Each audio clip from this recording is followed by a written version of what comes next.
Hey everyone, welcome to this episode of Compassion and Courage, Conversations in Healthcare. I'm your host, Mark Scheinberg. This is the podcast where I teach compassionate communication, provide perspective, and inspire resilience. Today, I have a very special interview for you with a gentleman named Mark Scheinberg. Mark, welcome to the program. Marcus, so glad to be here and help you out a bit. We are incredibly appreciative of you for many, many years. So thanks for letting me be part of your podcast. So I guess I should tell everybody a little bit about you. You are the founding president of Goodwin University in East Hartford, Connecticut. And I have been working with Goodwin now for over a decade. And you were one of the first schools in the country to use my books in your nursing coursework. And I have such a fondness for Goodwin because of some of the things that we're going to talk about today and your leadership and how this school has really become a force for good in the lives of so many. So I'd love to start I guess maybe we could start at the beginning, Mark. Can you take us back a little bit to early life and how you ended up as the president of a university? Right. There's no straight line in this story, Marcus. People ask me now, well, you must have had some concept, and I had none. I was 24 years old, and I actually, with a partner, bought a school with 6 students in it that was non-accredited. It was mostly doing work for the state of Connecticut, largely with people with disabilities. So at the time, we had a student body that was made up of people who were blind or deaf or motor disabled or different other things, and we were teaching them almost on a one-on-one basis what they needed to go ahead and find a job, little certificate programs. And so so we bought this place. I could not afford to take a paycheck for myself for about 3 years. And so typical entrepreneurial story. It got larger after we got accredited 3 years later. And then it got even larger than that. We had branches, and it got to be a formidable school in the state. And it was still proprietary. At the time, it was a private school that was doing this kind of work. And back in the 90s, we decided that we had told students for years and years that they really needed to finish school and get a job, but then they really needed to go back to school and get a degree. And when you are not a college in this state, which is Connecticut, you cannot transfer credits into from a non-college to a college. So our students would have to start from scratch, which was terribly unfair. And so we finally decided that if the coin of the realm was to become a college, so our students would get value for what they were taking, we would become a college. And that hadn't happened in Connecticut for 40 years beforehand. There was nobody in state service who knew how to make this transition, and we were highly discouraged from attempting it. And typical to, entrepreneurs, we kept on beating ourselves up over maybe 6 or 8 years until finally in 1999 we were approved as a 2-year school initially in the state of Connecticut. And shortly thereafter, a few years after, we both started our nursing program, our first RN program. And also a few years after, I donated the entire college away to a nonprofit so that we would be able to. At that point, we didn't need to be for-profit anymore because we could work with anybody. We were now a college, and so it became nonprofit. So it was a very eccentric thing to do, that I took most of my assets, almost everything I owned, and gave it all away back in that day. But it was the way to birth something that eventually got even larger and became a fairly significant university in this area. So I have been able to work with some incredible places around the country. Some of the biggest and best universities in the land, some of the best hospitals and healthcare systems in the land. And there is a spirit around Goodwin that I feel can only come from leadership at the top, i.e. you, that I've not witnessed something quite like that anywhere else. And I feel like the best way to illustrate what I'm talking about is to tell everybody a little story that you shared that wasn't just about academics, education, helping people better their lives through education and certificate programs and job training, but it invested in their lives as human beings. And I remember sitting in your office a few years ago, and you told the story of how the school wasn't just a school, but a place to help really benefit people's lives. And you told the story of how the school had some housing to make sure that if any students who are coming from, whether it's a first generation college student or low income, etc., that if something happened in their lives, that social safety net fell through, that you wanted your students to have a place to be and be safe so their education wouldn't be interrupted. And I remember you specifically saying, I'm not going to take a student nurse whose boyfriend throws her out of the house and let her finish her education at that point. And I thought that was such a beautiful example of what you have built and tried to instill in your students. And I just want to say thank you for that. I've reflected on that story a lot over the years. Well, it's funny. In a traditional school, people who cater to students who are in a good spot, students go to school as a matter of habit, I think.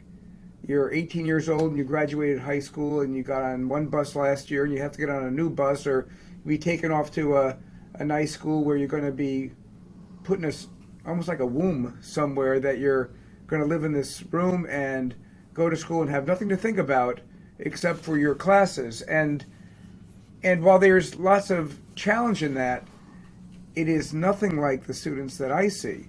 At Goodwin, I should give some background. Our demographics are that our average age is about 30. 85% of our students are working adults. It's about half-half, minority-majority. 2/3 of our students have been to another college and failed somewhere. 2/3 of our students are single parents. For our students, this is not just a second chance to go to college. It may well be their last chance to go to college. And so we take that situation as being a sort of a sacred trust that's created, that we have to do everything in our power to make sure that these students will succeed. If they don't succeed here, in many cases, they may never succeed again. And so you have to put yourself in the shoes of a student who's struggling. You have to realize that many of them are food insecure, which I'm so happy is becoming a touch point for a lot of colleges now. A lot of our students are food insecure. A lot of them need mental health counseling, and that's readily available. With the food, we're able to check to see if people are even eligible for food stamps. It's not our job, but it's certainly our job to help students get through school. We have services in the school, not just for money, but for students who are juggling all these things. Time is a big deal. If you're a single parent and you're working and you're going to school, you don't have time to do anything. And so we've tried to craft strategies so that students are in school when they need to be and not in school when they don't need to be. So for example, if you have that nursing student, we want them to take all their nursing classes on the ground. But if they have to take an English, or if they have to take, some other requirement, let them take that online. They in this way they can work around a schedule in a more flexible way, so that they're not taking all this time away from their families or away from their other needs. So all that is deeply thought about. And in terms of the emergency housing, it falls along the same way. When people who are financially challenged, and this is, I don't mean to be, don't mean to just label people, but this happens to women more than men, that a woman will step out and say, okay, it's time for me to do something with my life. There are cases when that's threatening to some guy that they are living with or going out with, where suddenly they become less dependent. And so in real life, that can be, if not dangerous, it's certainly unsettling. And so some of those relationships, even if it's not dangerous, sometimes, they break up with a woman who seems like they're being uppity. They're trying to be something that someone didn't buy into. And so here you have someone doing all the right things, and even their home support system is not supporting them at all. That happens with people's kids too. People's kids says, "Mom, I love that you're going back to school. This is a great thing, but what do you mean you're going to miss this thing from me? Or what do you mean you're not going to bake cookies tonight for the class tomorrow?" And so if you're making waves, sometimes people have to stick together to help get people through. You mentioned the housing insecurity and food insecurity. We should say, for those of that this is not just your school, but this is the demographics of the community that you're in, right? This is not a school that's out in the country somewhere on 100 private acres. This is in the city of Hartford. That's correct. We're right outside the city, and this is real life. It's interesting. We're in a moment right now where a lot of companies are desperate for workers, and so a lot of companies are being more flexible about what a worker might look like. And so the people in our community that might not have had an opportunity to make changes in their lives because they weren't sure where that would lead, we're in a moment right now where people could make big changes in their lives, and there'll be a place for them to land, almost definitely. And so which opens up lots and lots of opportunities for us. And how many students do you have now? We have about 3,600 students. 3,500 students. Good, decent sized school Yeah. there. And how many of those students are going into a health related field? Oh, easily half of them. I'm going to say more than that. Because it's not just nursing. We also have programs in respiratory therapy. We have programs in basic health sciences. We have programs in dental hygiene. It goes on and on. Even in the nursing program now, we have programs at associate, bachelor's, and master's level. We have APRN programs as well. So there's a continuum even within that field. But nursing is one of our rock solid programs for sure.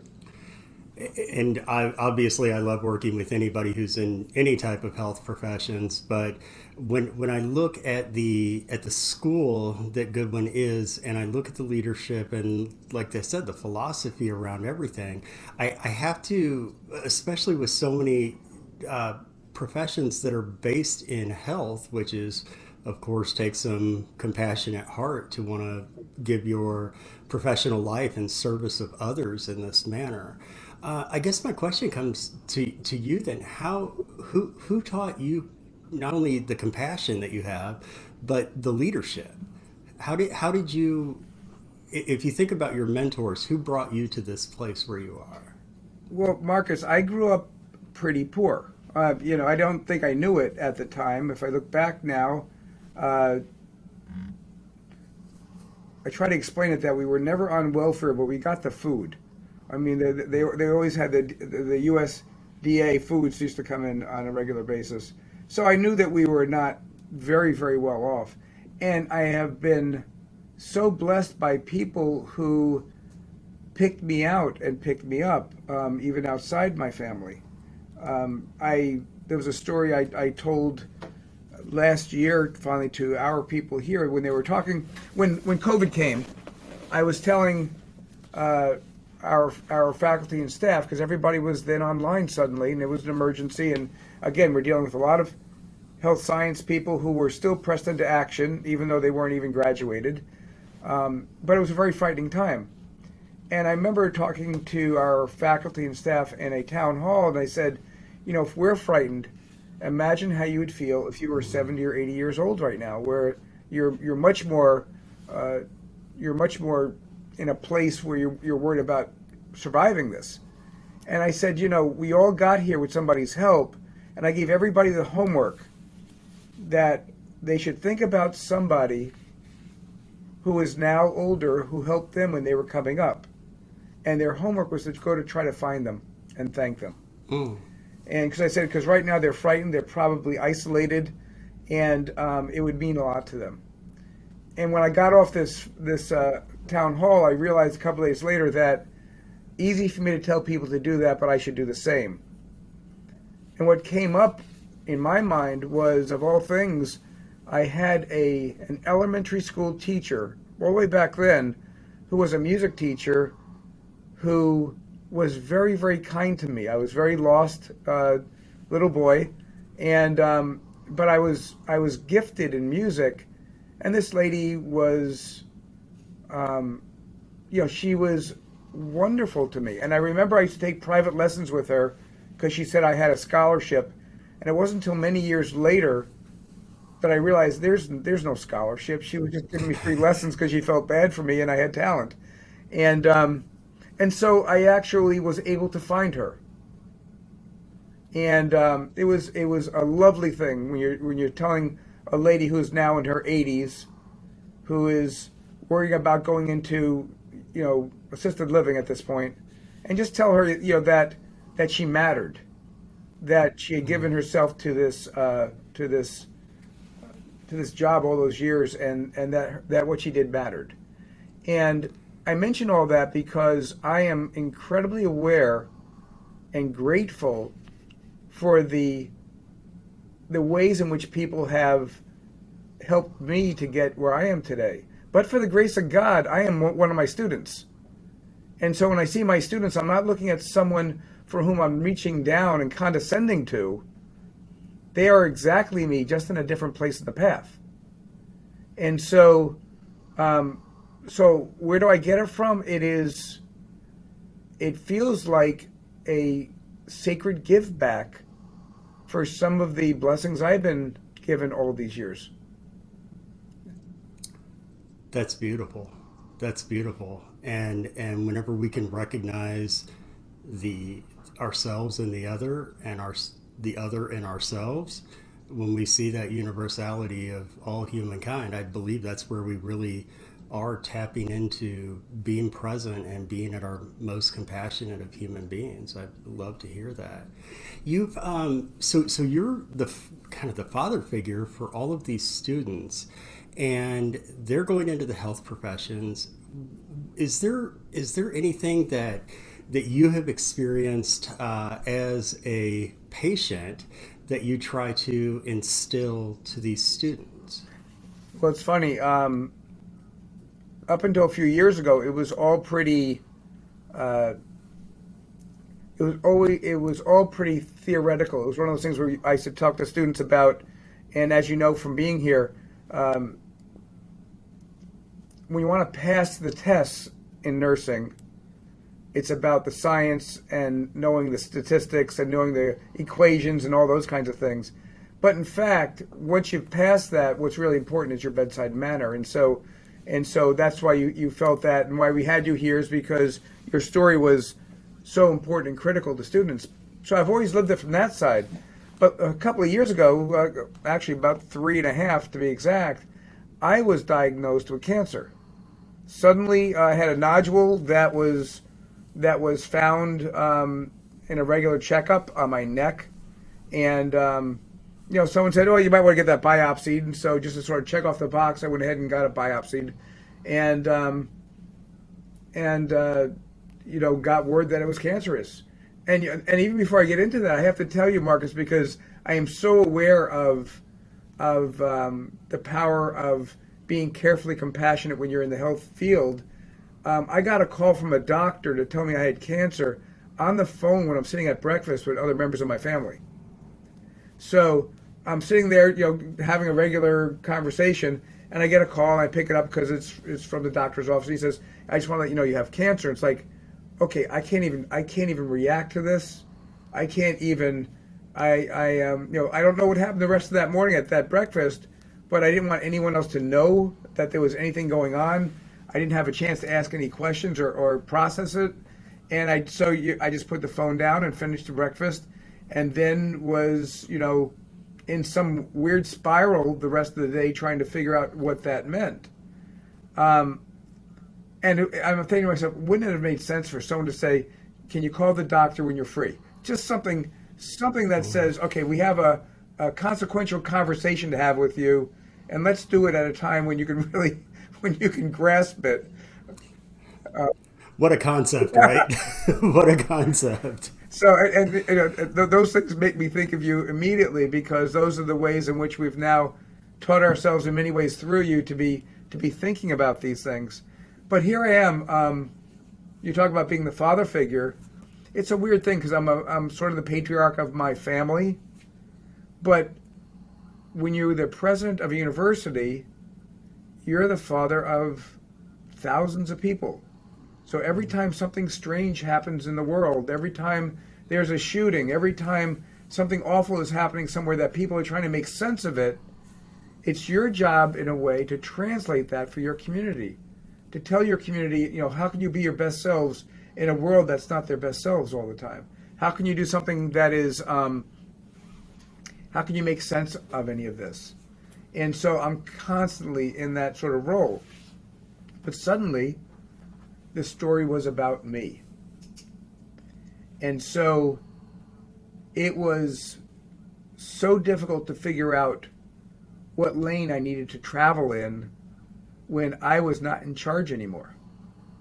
Suddenly, this was outside of my control, and suddenly it could be something that could be so terribly serious for this community.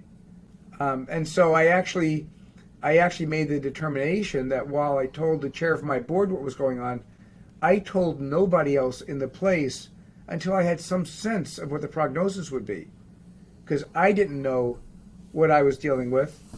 Of course, you think the worst, and for someone who tries to be an authentic leader, I was living a total lie for a while, and which is so unlike me.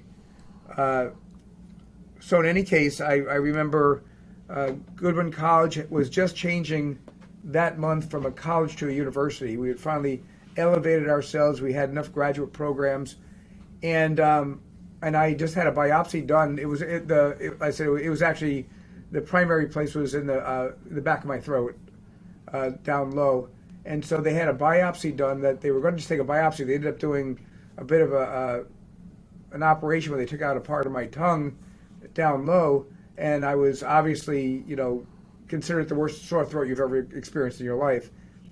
And this big celebration for being a university was happening like 2 days later. I think I had my operation on a Friday. This was like on Monday. And I came in and just explained that I had strep throat, which is why I couldn't seem to talk very well or swallow or anything else. And, anyone who perhaps would look at it would say, okay, that's obvious, it's something more than that, but it wasn't to the group. I was able to pull that off.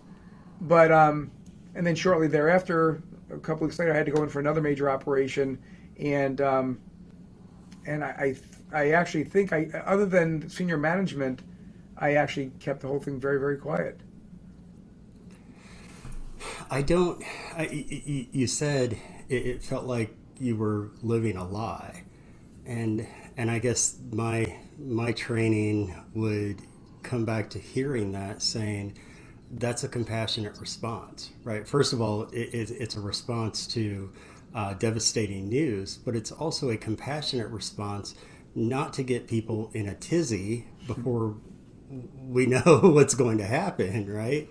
I worked at a youth leadership camp for a couple of summers after college, and they used to call it the bit o' honey response. That when you eat one of those bit o' honey pieces of candy, that it takes you a while to chew on it and to hold it in your mouth. And so maybe whenever a problem arises, we need to take the bit of honey approach, that you can't just chew it and swallow it down. You've got to let it sink in for a while. And it sounds like that's what you were doing. But I very much empathize with your position of how do I share this without alarming people? How do I stay in this position without and still keep your own authenticity and integrity. So that seems like a very difficult line to straddle. I always find that when people are being empathetic, and they honestly are, on the heels of that, there's also a sense of, okay, well, how does that affect me too? So I can feel this about that person, but in my case, where I am, early on there, I thought, and not without reason, I thought, geez, I could die, and because it wasn't really characterized, I could die soon, and so then it's like, okay, what's most important at the time, and what's in addition to family, since I birthed this institution, so was all this, and so what do I have to suddenly put in place to make sure that everyone around me will come out of this safely? As far as dying, we're all going to get our turn. So I really wasn't feeling bad about that. I thought the timing sucked, but I guess the timing always sucks, and so it was sort of, so how do I make best use of this? And so all those things were loudly screaming in my ears as a form of static that you're trying to, pull the strands apart to try to make sense of it all. And you mentioned two surgeries. You're okay now? I am fine. I go for checkups it was started out to be like almost every month, and then it goes to every 3, and now I'm like every 6 months. I am lucky because the kind of surgery I had and the kind of cancer that it was, if caught early enough, has a very good track record. And again, I didn't know that when I first got the call either, because all you know is the word and the implication. And actually it was funny because even the cancer doctors, probably having some sense that this was, not as dangerous as some of the cancers that are still looked at as being very bleak, they were pretty. It's going to sound stupid. I felt like they were being sort of nonchalant about this. Like it was another day in the office. We'll have you come in, and we're going to have this operation and this other operation, and you're going to have radiation and all these things that were something they live with every day is not something I live with every day, and so it's hard to say. You almost need a translator. If the guy can't do it himself, you almost need a translator to say, okay, this is what you really should be thinking about and what you really can't be thinking about. And you need someone to do that rather than getting on a computer and going to WebMD or whatever and looking at every possible outcome that can happen and assuming that you're going to get most of them. And so that was really troubling. I will tell you also another lesson for someone in my space is when you live a life caring for others, you rarely give other people the gift of being able to care for you. And that was a light that went on for me. That for people for whom somewhere along the way I might have shown them some kindness or help, that it gave them a place where they could also be grateful and thankful and supportive. So for someone who takes care of other people, you rarely tell people when you're struggling. And when suddenly you're struggling and you don't have the answers that people expect you to have, you don't even have the questions. It was quite liberating in many ways to know that you're cared for, where you don't normally offer that. So who was your support during this time? Your family and children and grandchildren? Yeah, my kids and grandkids were wonderful. Actually, my work family was wonderful. Suddenly, they had to elevate what they were doing. My senior leadership had to take care of more than they ever had before. For a long time, remember, no one knew. For a long time, I'm talking, months. No one knew about this, and my family, my work family, was uh, was making everything happen, and I was only good, especially during radiation. For some of your viewers, you find yourself progressively less able to do anything. I remember towards the end, I would have a list of 2 calls I had to make if I could do it tomorrow, and struggling all day to get the strength together to make 2 phone calls.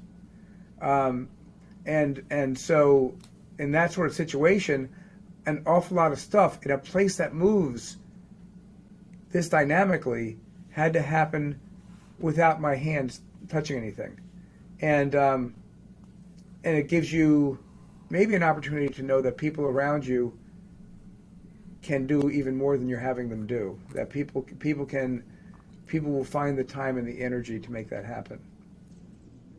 It's a spiritual exercise to let go, right, and to let those who love us help take care of us in our struggles. It really is. I know you've lived that as well.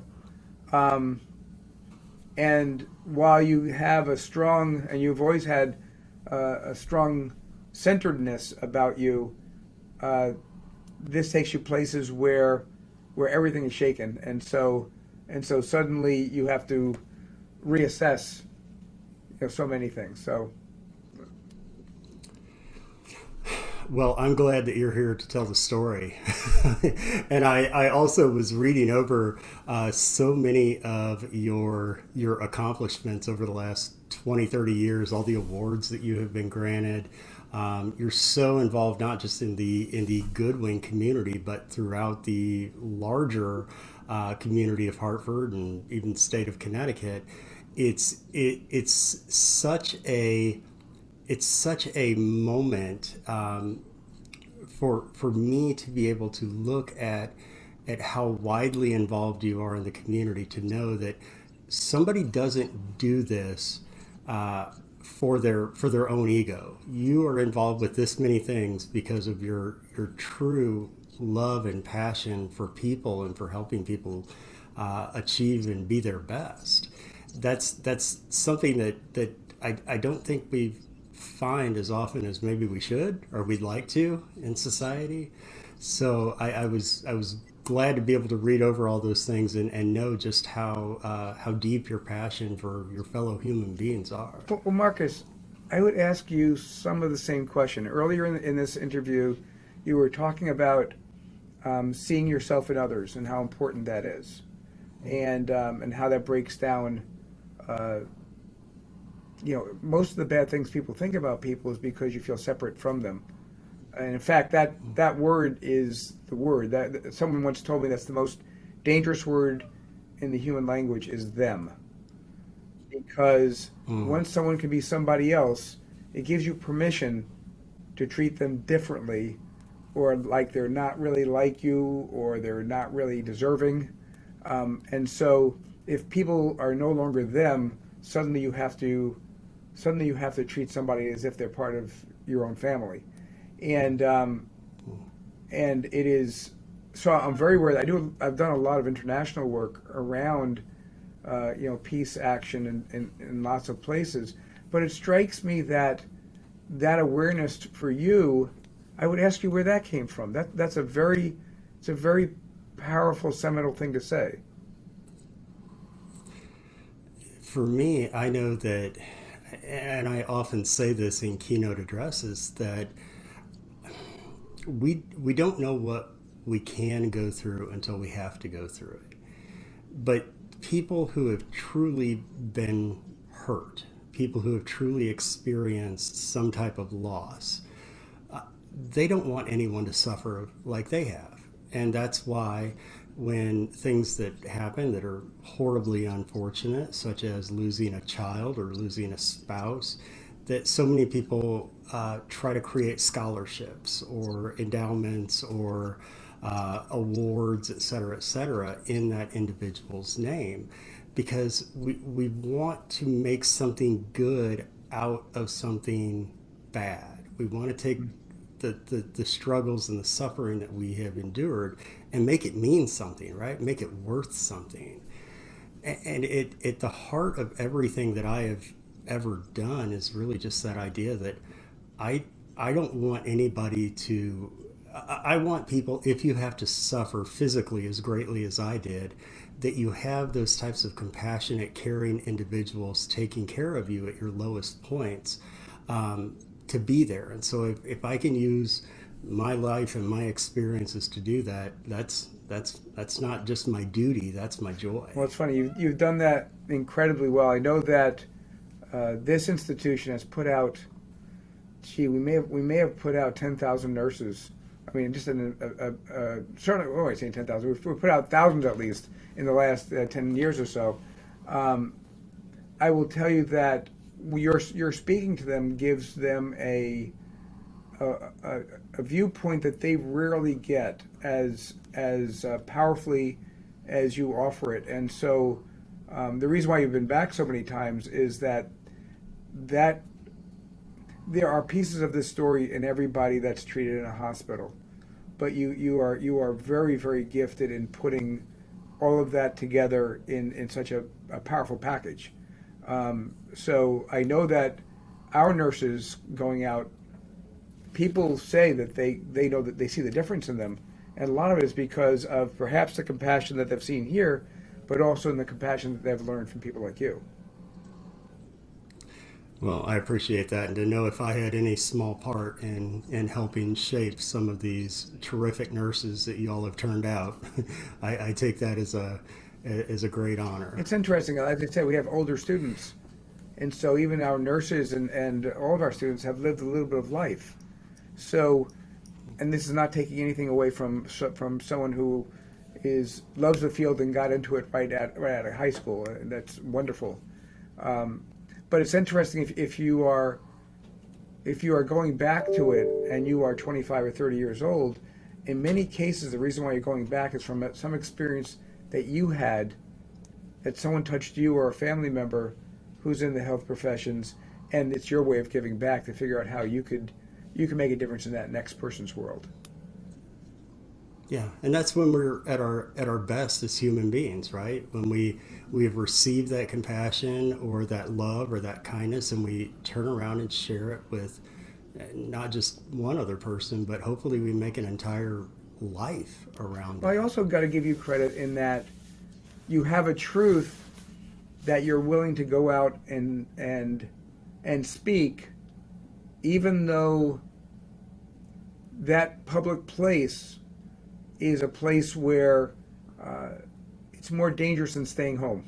I don't know how to put that any other way. I remember an old timer once told me when I was first doing this and quietly doing this work, and he would say, well, the only whales they harpooned are the ones that surfaced.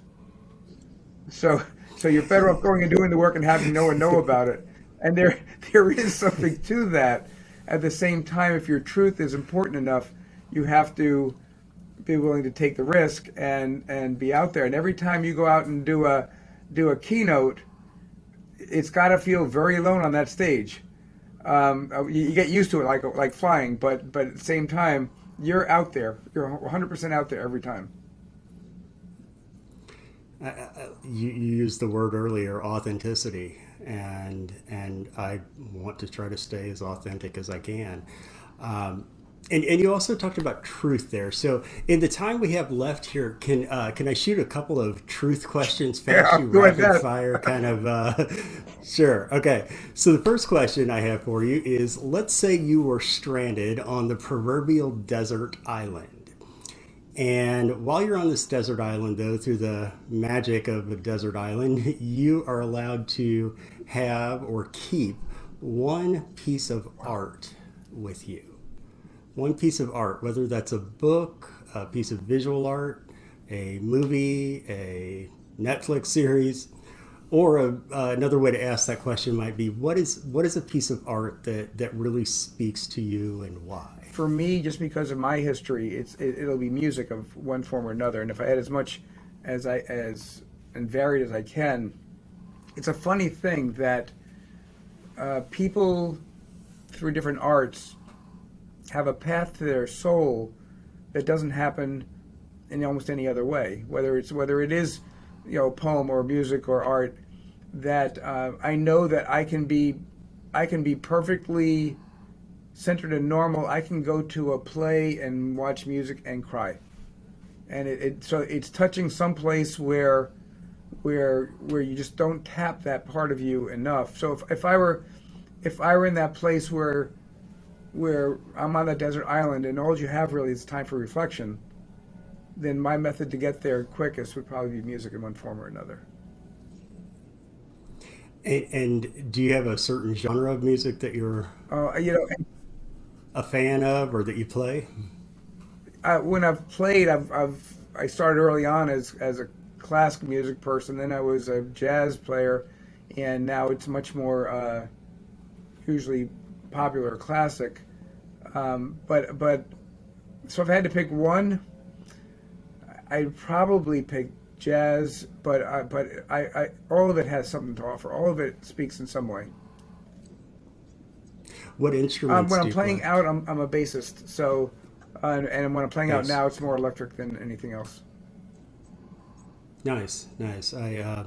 I've been playing acoustic guitar for 25, 30 years now, and You know we that should next time jam you come, sometime. you have to bring one extra case. Yeah. That's all. Okay. Easy enough. Easy enough. I'd love to do that. So for my second question for you is, let's say that you opened up your wallet or your Venmo account or your PayPal, and you found that $100 had magically appeared in your possession, and you have to spend it today, and you have to spend it on Oh, yourself. you What do you you just made purchase? it really tricky. I know, because everybody wants to spend it Yeah, on and I someone do that else. all the time, all the time. If I had to spend it on myself, gee, Need some new bass strings? there could be something to that. I mean, but it's even if it was on myself, my guess is that it would be some experience I was doing with somebody. So whether that was going to be Hmm. having lunch with a friend, or it would end up being shared only because me having that time is actually very selfish for me. So I have no problem with recognizing the fact that when you do good things or you're having those experiences, it's allowed to feel good. When you give stuff away, you're allowed. Yeah, There's this very selfish thing about giving stuff away because it feels really good. And so that's how I'd spend. I'd spend it so I would have the pleasure of having company doing something.